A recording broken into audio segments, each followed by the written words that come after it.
Lucas, capítulo 4. Jesus, cheio do Espírito Santo, voltou do Rio Jordão e foi conduzido pelo Espírito no deserto, onde foi tentado pelo diabo durante 40 dias.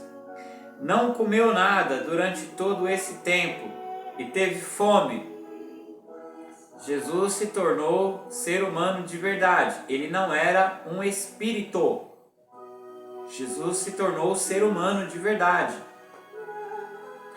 Então o diabo lhe disse: se você é filho de Deus, ordene que esta pedra se transforme em pão. Jesus, porém, respondeu: as Escrituras dizem, uma pessoa não vive só de pão. Citou Deuteronômio.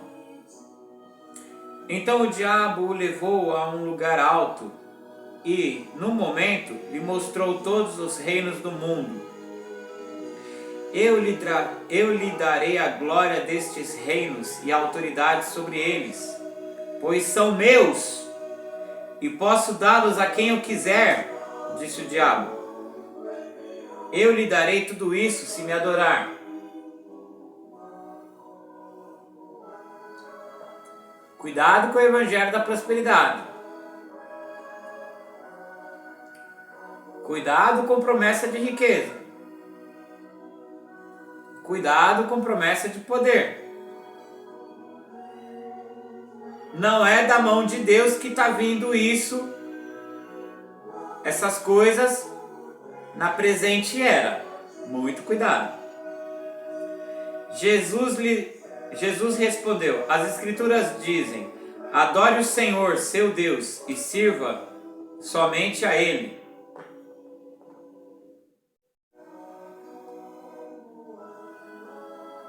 Não é para adorar riqueza.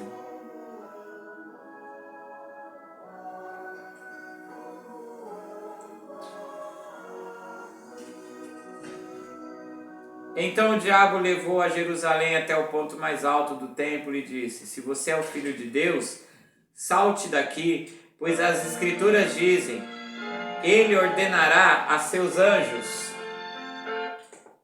que o protejam.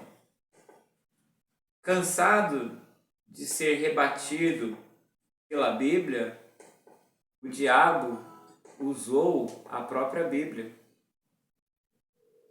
E estranho que parece que o Salmo 91 é o preferido dele. Muito estranho isso. Salmo 91 não é amuleto. Salmo 23 não é amuleto, não é luva de pelica. Use a Bíblia de forma genuína. Aprenda a Bíblia e pratique na sua vida. Não deixe a Bíblia numa página amarelando. Isso não traz proteção nenhuma. A Bíblia não é amuleto. A Bíblia é um livro como qualquer outro se você não puser em prática.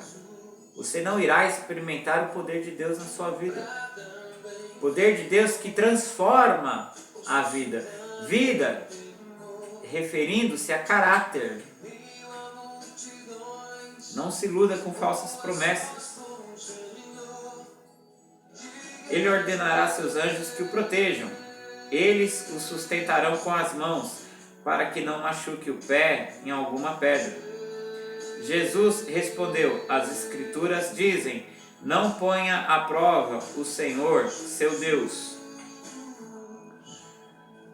Não fique achando que Deus vai te proteger, que você não precisa usar cinto de segurança quando dirige carro, que você não precisa usar capacete quando você pilota moto, que você não precisa utilizar os EPIs obrigatórios na sua empresa, que você recebeu treinamento, eu espero que você recebeu os EPIs.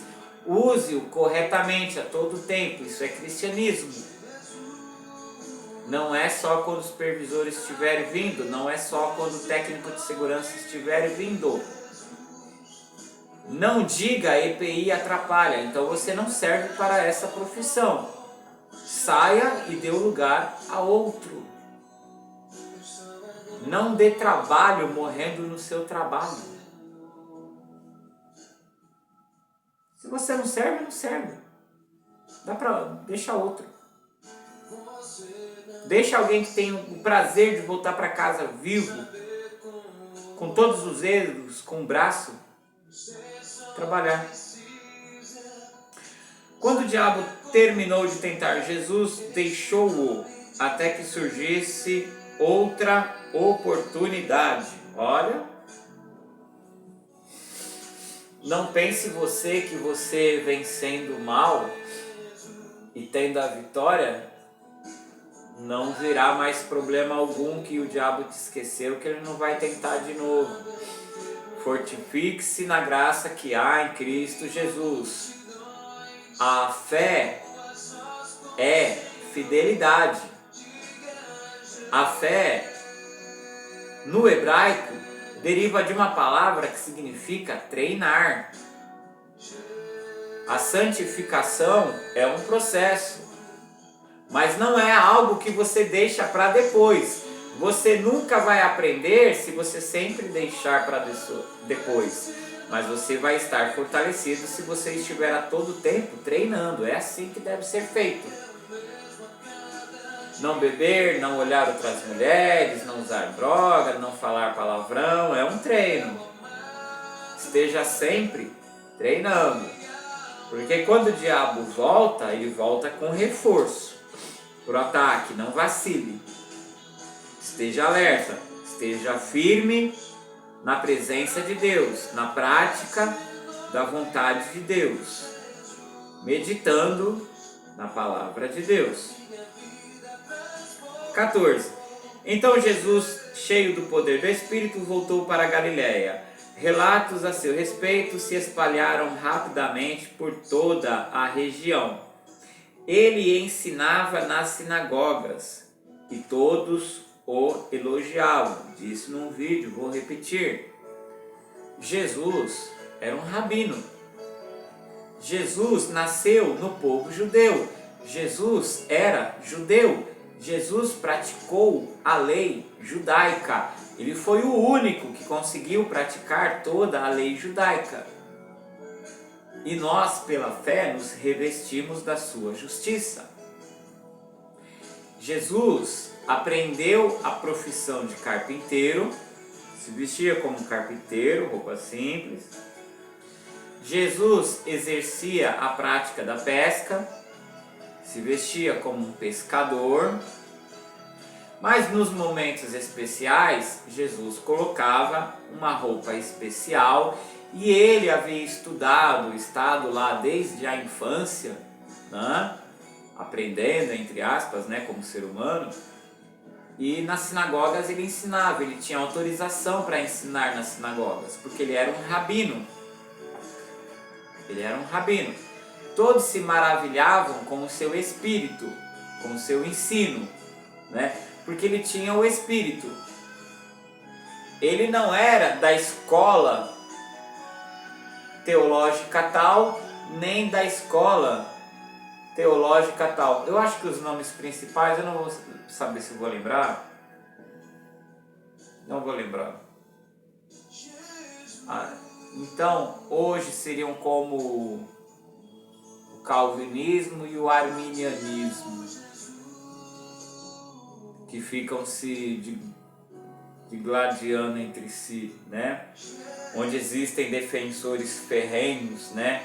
Que pegam partes da Bíblia para defender a sua postura e distorcem ou desprezam as outras partes, principalmente o calvinismo, né? Que despreza a Bíblia todinha com base em 6 pontos, em 6 passagens. Não estou me referindo aos 5 pontos, estou me referindo às passagens. Meia dúzia de passagens, uma dúzia de passagens, que normalmente se refere ao plano de Deus a Israel, que aí sim é eleição, é predestinação. A igreja é predestinada. Quem estiver fazendo parte da igreja vai estar predestinado. Mas há pontos em que parece ser calvinismo, parece ser. Há um equilíbrio não é uma coisa só, nem para um lado, nem para um outro. Você tem que encontrar um ponto central, onde esses dois ensinos se equilibram. Como? Lendo a Bíblia, crendo na Bíblia, não em teólogos. Fácil. Jesus superava todos os teólogos. Por isso que todos o elogiavam, ficavam surpresos com o ensino dele. Ele conseguia mostrar a incoerência de teólogos da sua época, que eram rabinos no caso, né? Líderes judaicos. 16. Quando Jesus chegou a Nazaré, cidade de sua infância, ele não nasceu lá, tá? Foi à sinagoga no sábado, como de costume, e se levantou para ler as Escrituras. Ele tinha essa autorização. Entregaram-lhe o livro do profeta Isaías, e ele o abriu. Livro aqui se expressa ao rolo, né? Era rolo, né? Pergaminho, né? Livro na maneira de dizer. E ele o abriu e encontrou o lugar onde estava escrito. Ele procurou, né? Isaías capítulo 61. O Espírito do Senhor está sobre mim, pois ele me ungiu para trazer as boas novas aos pobres. Ele me enviou para anunciar que os cativos serão soltos, os cegos verão, os oprimidos serão libertos, e que é chegado o tempo do favor do Senhor. Você pode se libertar do cigarro, você pode se libertar do álcool, você pode se libertar da droga. Jesus faz isso hoje, basta você querer e dar o primeiro passo, se arrepender de seus pecados, se afastar das más companhias, se aproximar de uma igreja, de irmãos autênticos e buscar a Cristo, aprender sobre Cristo, entregar a sua vida a Cristo, se batizar nas águas por imersão, em nome do Pai, do Filho e do Espírito Santo, e participar do pão e do cálice. Jesus fechou o livro, devolveu ao assistente e sentou-se. Todos na sinagoga o olhavam atentamente, claro. Ele estava curando, abrindo o olho aos cegos, né? Libertando pessoas da escravidão do diabo. O olho de todo mundo arregalou desse tamanho, porque aquela profecia que era simbólica estava se cumprindo de forma literal. Está acontecendo alguma coisa diferente. Quem é esse homem? O que é esse homem? Então ele começou a dizer: hoje se cumpriram as escrituras que vocês acabaram de ouvir. A parte que fala da vingança do nosso Deus, ele não leu, porque isso será realizado na sua segunda vinda, tá? Todos falavam bem dele e estavam admirados com as palavras de graça que saíam de seus lábios. Contudo, perguntavam: não é esse o filho de José? Alguém simples, né? Alguém modesto. Então ele disse: sem dúvida vocês citarão para mim o ditado: médico, cure a si mesmo. Ou seja, faça aqui em sua cidade o mesmo que fez em Cafarnaum. Eu, porém, lhes digo a verdade: nenhum profeta é aceito em sua própria cidade. Eu estou pregando o verdadeiro evangelho. Eu tive um encontro com Deus no momento que eu estive no leito de morte, por causa do abuso de energético, e eu fiquei com 30% do coração, 20% dos rins, funcionamento. Tive uma pequena melhora, estou com 30%, mas eu tomo 10 remédios de manhã, 10 remédios à noite. Tenho muitos problemas, estou sofrendo de anemia profunda, tenho muitos ataques de cãibra, muito doloroso. especialmente ao amanhecer. Energético. Tomava 2 litros todos os dias. Não deu em 15 minutos, não era o dia todo. 15 minutos eu virava 2 litros de energético. Não deu 3 meses, eu estava entre a vida e a morte no hospital, internado. Ali eu vi a morte se aproximar, no sentido de conscientização. Ali eu vi que a minha vida estava prestes a acabar. Eu estava prestes a morrer. Ali eu me arrependi, de verdade. Ali eu entreguei de verdade a minha vida a Jesus. E hoje eu estou aqui evangelizando, falando de Jesus, ensinando as Escrituras. Algum parente me vê como um pregador, como uma pessoa restaurada, como alguém que não é mais aquele que foi antes? Dificilmente. O próprio Jesus disse isso. O próprio Jesus passou por isso.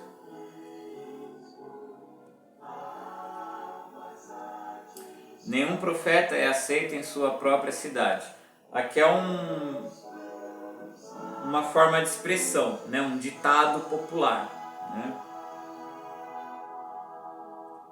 Eu carrego o título de evangelista, né? Eu, Sheliach, desse ministério.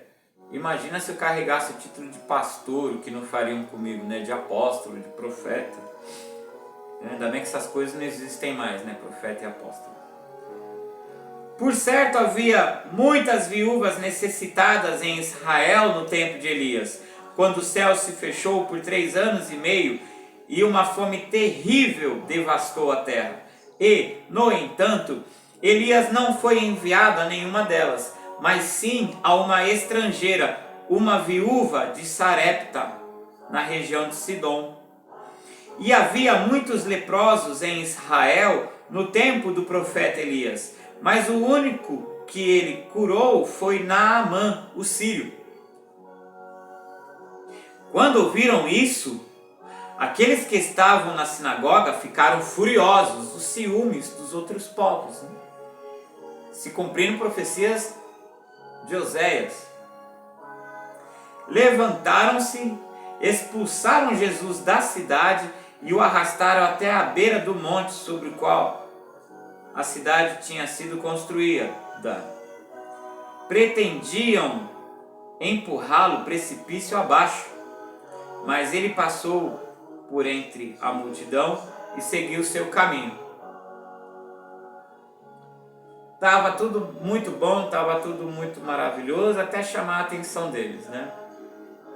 Eu estou aqui para pregar o verdadeiro evangelho. Eu não estou aqui para bajular ninguém, para dar dízimo gordo, para dar oferta gorda, para dar sacrifício, holocausto. Eu estou aqui para pregar a verdade. Não tô. Se eu agradar seres humanos, eu não sou servo de Cristo. E outra, igreja não é para entreter. Igreja não é para entreter. Não é para ter teatro. Não é para ter dança. Não é para ter música com fogos de artifício, luzes. Igreja não é para isso. Parede preta, namorico, não é balada gospel. Igreja não é para isso. Igreja é para ensinar a verdade. A verdade é para curar, mesmo que arda. A verdade só arde quem está em pecado. É só se santificar que a Bíblia não vai te doer nadinha. Só isso que você precisa fazer. Só entregar sua vida a Jesus de verdade que não vai doer nada. Você vai estar sarado. Se a Bíblia dói em você, é porque você está ferido. Se você está ferido, você está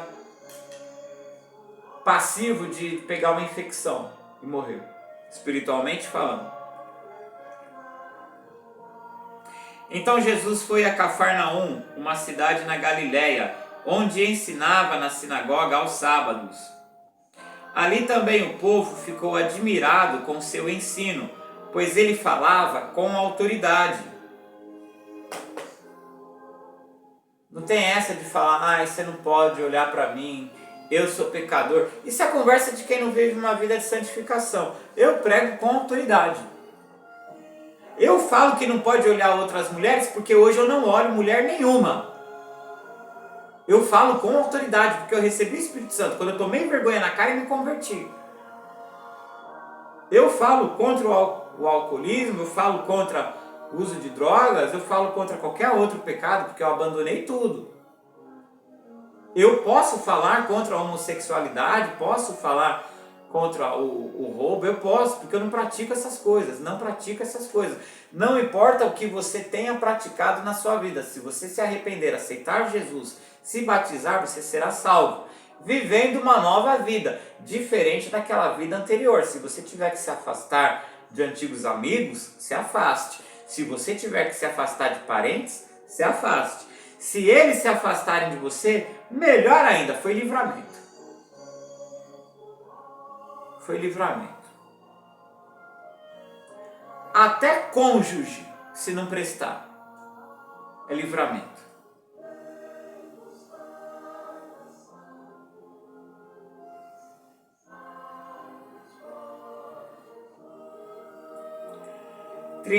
Certa ocasião, estando ele na sinagoga, um homem possuído por um demônio, um espírito impuro, gritou: "Por que vem nos importunar, Jesus de Nazaré? Veio para nos destruir? Sei quem é você, o Santo de Deus." Jesus o repreendeu, dizendo: "Cale-se, saia deste homem." Então o espírito jogou o homem no chão, à vista da multidão, e saiu dele, sem machucá-lo. Duas coisas a serem observadas aqui. A primeira delas, não tem que entrevistar demônio, isso é pecado. Qual o seu nome, se não for teatro, né? Nessas igrejas aí é teatro, é fingimento. Qual o seu nome? Quem que é o chefe? O que você está fazendo? Você quer que ela pegue esse envelope? Qual que é a sua cor favorita? Você gosta das músicas da... É pecado. Cala-se e sai dele, acabou. Cala-se e sai, não deixa falar nada. Não tem que mandar colocar a mão para trás, não tem que mandar ficar de joelho, não tem que perguntar nome, não tem que perguntar quantidade, não tem que perguntar quanto tempo, não tem que perguntar o que está fazendo. Manda embora e acabou. Se for verdade, eu estou na minha dúvida. Tem uma corrente teológica que diz que demônio não manifesta mais, baseada em Colossenses. Eu estou acreditando nisso, porque tudo que eu vi até hoje foi notório que era teatro, que era fingimento. Não vou afirmar nada por enquanto. Então o espírito jogou o homem no chão. Quem derruba é o diabo. A segunda coisa que eu tenho a dizer, essas supostas ministrações do poder, do suposto poder do Espírito Santo, não tem nada do Espírito Santo aí. Se não for fingimento, é demônio. O Espírito Santo levanta a pessoa. Vou ler depois outras passagens, outros vídeos, que mostra que o Espírito Santo põe de pé. Quem derruba é o demônio. Se está numa igreja que pratica esses negócios de derrubar, sai fora e não volta nunca mais. Que é prática demoníaca ali, se não for mentira. Mentira também é prática demoníaca, cai fora. Admirado, o povo exclamava: que autoridade e poder ele tem. Até os espíritos impuros lhe obedecem e saem quando ele ordena. E as notícias a respeito de Jesus se espalharam pelos povoados de toda a região. Depois de sair da sinagoga naquele dia, Jesus foi à casa de Simão, onde encontrou a sogra dele muito doente, com febre alta. Pedro era casado! Pedro era casado. Não existe sucessão apostólica. Pedro não é sucessor de apóstolo. Sucessor de apóstolo não é papa. Jesus disse: a ninguém chameis pai. Papa significa pai. Um só é o vosso pai que está no céu. Não chame ninguém de pai. Não há sucessão apostólica. E Pedro era casado. Um padre, na qualidade de um pregador, poderia se casar sim. Eu sou celibato. Eu sou celibato. Isso é uma aliança entre eu e Deus. É uma escolha ou um chamado da parte de Deus para mim. Não é doutrina para quem quer pregar, não é doutrina bíblica para quem quer evangelizar. Não é doutrina bíblica para quem quer ser cristão. Apesar que seria melhor, se a pessoa consegue não ter relação nenhuma, permanecer solteiro, porque a vida está sofrida e vai ficar cada vez pior.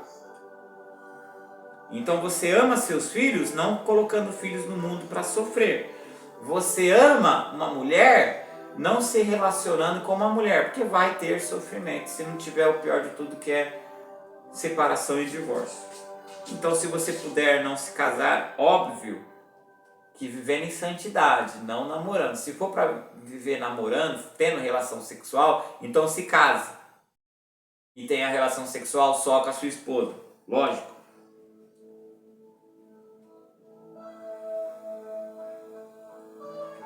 Ela se levantou de imediato e passou a servi-los. A esposa de Pedro, que não é pedra angular, não é o fundamento da igreja, não é papa, não é sucessor apostólico e é casado. Quando o sol se pôs, as pessoas trouxeram seus familiares enfermos até ele.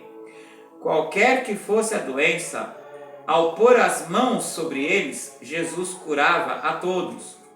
Muitos estavam possuídos por demônios, que saíam gritando: "Você é o Filho de Deus". Jesus, no entanto, os repreendia e não permitia que falassem, pois sabiam que ele era o Cristo. De novo, não tem que ficar entrevistando o demônio, não. Logo cedo na manhã seguinte, Jesus retirou-se para um lugar isolado. As multidões o procuravam por toda parte e, quando finalmente o encontraram, suplicaram que não as deixasse. Ele, porém, disse: "Preciso anunciar as boas novas do reino de Deus também em outras cidades, pois para isso fui enviado." E continuou a anunciar sua mensagem nas sinagogas da Judéia. Então, o evangelho deve ser levado a toda parte, tá? Você que puder contribuir com este ministério, eu agradeço muito. Através de seus dízimos e ofertas, agradeço muito. Pode ser via Pix, 11 970 27 5237. 11 970 27 5237. Está em nome de Lídia Stephanie, é quem controla a tesouraria. A graça e a paz do Senhor Jesus Cristo.